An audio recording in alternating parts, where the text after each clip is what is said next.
একটা একটা কথাবার্তা শুনছি হঠাৎ করে সবাই মেইন মানে মূল বিভিন্ন মিডিয়া, মেইন স্ট্রিম মিডিয়া যাকে বলে, তারাও চিৎকার করে বলছে এই তো হ্যান হলো ত্যান হলো, মুসলিম মহিলাদের খোরপোশ দিতে বাধ্য হবে, হ্যান ত্যান ইত্যাদি ইত্যাদি। কিন্তু একটা জায়গায় আপনারা ভুল করছেন। 84-তে শাহবানু মামলায় সুপ্রিম কোর্টের রায়কে রাজীব গান্ধী লোকসভায় খারিজ করে দিলেও একটা জিনিস কিন্তু তিনি স্টপ করতে পারেননি। সেটা সেটা কিন্তু সুপ্রিম কোর্ট রেখে দিয়েছিল। সেটা হচ্ছে যে 125-এর মামলা মুসলিম মহিলারাও করতে পারবেন। তারা 498-এ করতে পারতেন না। বধূ নির্যাতনের মামলা কেন, তালাক দিয়ে দিলে তারা এটা অধিকার হারিয়ে ফেলতেন তাদের ধর্মীয় অনুসারে। হ্যাঁ, কিন্তু খোরপোশের বিধানটা কিন্তু তারা রেখে গিয়েছিলেন। আমি আদালতের আমি লিগ্যাল নিউজ করার অভিজ্ঞতা থেকে আরম্ভ করে আমার জীবন শুরু। আমি 46 ইয়ার্স এই লাইনে আছি, কিন্তু আমি বলছি যে এটা বহুকাল আগে বাম আমলেও 125-এর মামলা হতো। আপনারা চেক করে দেখুন, মানে ম্যাক্সিমাম মামলা তখন হতো। এমনি জানেন মামলা মানে মুসলিমদের 80% মুসলিম পরিবারের মামলা হতো। জমি জায়গা হোক, মারপিট হোক, খুনোখুনি হোক, যাই হোক। এবং আমরা সেই মামলার মধ্যে 70% দেখেছি যে 125-এর মামলা, খোরপোশের মামলা। আমি দেখেছি একটা মেয়ে খোরপোশের জন্য এসেছিল, এরকম তার স্বামী বিয়ে করেছে, 2টো বাচ্চা দেওয়ার পরে আর তাকে দেখে না, আবার একটা বিয়ে করেছে, মেয়েটি খেতে পায় না। তার জন্যে মামলা রেডি করে তাকে বলা হলো পরের সপ্তাহে আসতে, কিন্তু তার বাবা এসে বলল মারা গেছে, না খেতে পেয়ে মারা গেছে, না খেতে পেয়ে মারা গেছে। মানে এখনও সেই মেয়েটার মুখ, বাচ্চা মেয়েটার, তারা 14 বছরের মেয়ে, ওদের তো খুব ছোটোবেলায় মুসলিমদের মধ্যে বিয়ে হয়। মানে আজও সেই যন্ত্রণা, মনের সেই যন্ত্রণা আজও আমার চোখের সামনে থেকে যায়নি, যে মেয়েটি মামলা করারও সুযোগ পেল না, না খেয়েই মরে গেল। তো তার বাবাও গরিব, শিক্ষার কত খাওয়াবে, কী করবে। যাই হোক, এই যে যন্ত্রণায় হাত থেকে কিন্তু তখনই ছিল। আবার নতুন করে সুপ্রিম কোর্টও নতুন করে আবার বলে দিল, না মামলাটা তো ইয়েটা হয়তো সবাই জানতেন না বা কোনো কারণে আবার খোরপোশের মামলায় এসছে অন্য রাজ্য থেকে। আমি আমার রাজ্যের কথা বলছি, অন্য রাজ্যে কী হতো জানতাম না, সেখানে 125 হতো কি না জানি না।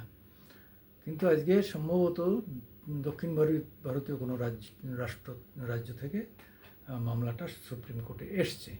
তার হাজব্যান্ড তাকে তালাক দিয়ে দেওয়ার পরে আলাদা বিয়ে করেছে, এবং ওই 3 মাসের ইদ্যত পিরিয়ডের টাকা দেওয়ার, ওটা দিয়ে দেওয়ার পরে আর এদের একটা ওই কি একটা এগ্রিমেন্ট হয়, কত টাকার একটা ইয়ে হয়, কবুলনামা করার পর একটা টাকার ইয়ে থাকে, এটা ওদের একটা ভালো নিয়ম। সেই টাকাটা পাবে যদি ছাড়াছাড়ি হয়ে যায়। যাই হোক, এইভাবে আগে মানে হোয়াটসঅ্যাপে মেসেজ পাঠিয়ে তালাক হয়ে যেত, ফোনে 3 তালাক বলে দিলে তালাক হয়ে যেত। এই ব্যাপারগুলো আগেই থামিয়ে দেওয়া হয়েছিল, এটা চলবে না। তারপরে তো 3 তালাক বন্ধ হলো 2014 পরে, সেই সেন্ট্রাল 3 তালাক বন্ধ করে দিল, খুব ভালো করেছে।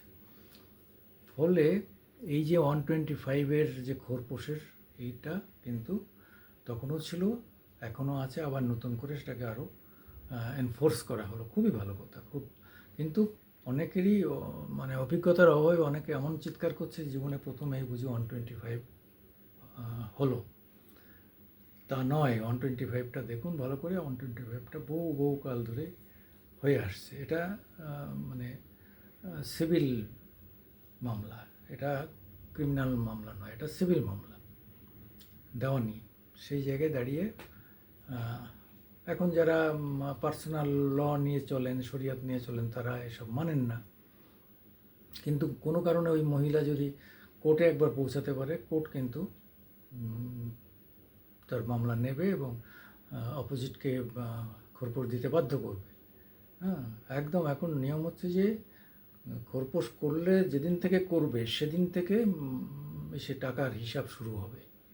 এইবার ওরা অ্যাপিয়ার করলে সে 6 মাস করে করুক, 1 বছর করে পরে করুক, যখনই করুক, হিসাব কিন্তু যেদিন থেকে ওই মহিলা মামলা করেছে সেদিন থেকে হিসাব হবে। ফলে প্রথমে অনেকে মামলা এড়িয়ে গেলেও শেষকালে উকিলরা বোঝাতেন যে মামলা এড়িয়ে গিয়ে তো কোনো লাভ নেই, তোমাকে তো মানে মামলা ফাইল হয়েছে, খোরপোশ দিতে হবে, কম হোক আর বেশি হোক। এবার যদি বেশি হতো, যদি না দিতে পারতো, তাহলে তাকে জেলে যেতে হতো।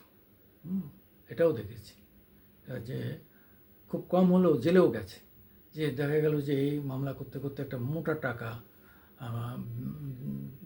বেঁধে গেছে, তাকে দিতে হবে, সে সেই টাকা দিতে পারেনি, পার্ট করে দিত, ইনস্টলমেন্ট করে দিত, কিন্তু অনেক বেশি হলে গেলে তো একটা প্রাথমিক টাকা জমা দেওয়ার পরে তো ইনস্টলমেন্ট হবে, সেই টাকাটা দিতে হলো না, সঙ্গে সঙ্গে ঠিক আছে তুমি 3 মাস জেলে থাকো।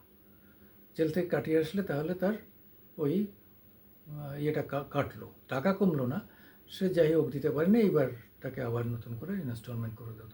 এত কঠিন ছিল, এত কড়াভাবে ছিল, এটা অনেক আগের থেকেই ছিল, এমন নয় যে হঠাৎ করে কিছু হয়েছে।